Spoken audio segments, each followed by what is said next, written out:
최근 한 장애인 거주시설에서 난 불이 30분 만에 진화되면서 신속한 신고와 진화에 도움이 된 자동 화재 속보 설비가 이목을 끌었습니다. 그런데 이렇게 정상 작동하면 더없이 좋지만 평소에 자주 잘못 작동해 소방 인력이 헛걸음하는 경우가 많은 것으로 나타났습니다. 이다현 기자의 보도입니다. 온종일 화재 신고가 들어오는 광주시 소방본부 상황실. 사람이 아니라 기계가 신고를 접수하는 경우가 있습니다. 장애인 생활시설입니다. 속히 출동 바랍니다.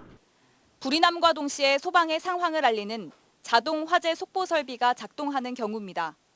광주에선 일정 규모 이상의 노인시설이나 공동주택, 공장 등 914곳이 관련법에 따라 이 설비를 의무적으로 갖춰놨습니다. 자동 화재 속보 설비가 설치되어 있는 한 복지시설입니다. 천장 곳곳에 감지기가 설치되어 있는데요. 연기나 열을 감지해서 119에 자동으로 신고하는 역할을 합니다.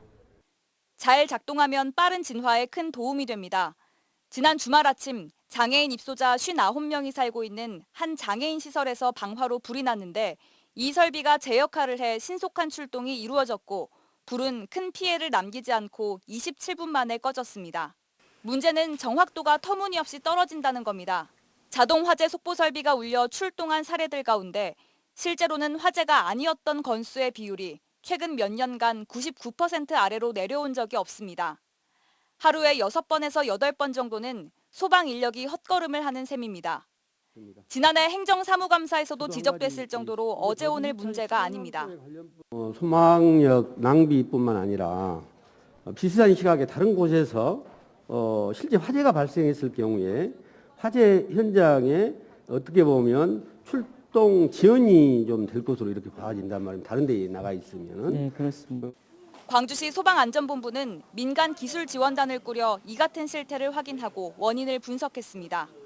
흡연, 음식물에 따른 거주자의 생활 습관, 둘째는 장마철, 겨울철 습도에 의한 환경적 요인, 감지기, 노후 이런 것들이 주요 원인이고 정확성이 지나치게 떨어지는 제품이나 오래된 설비 등을 교체하면 오작동 비율을 낮출 수 있지만 현재로선 교체 주기나 의무가 법적으로 정해져 있지 않아 상황이 나아지지 않고 있습니다.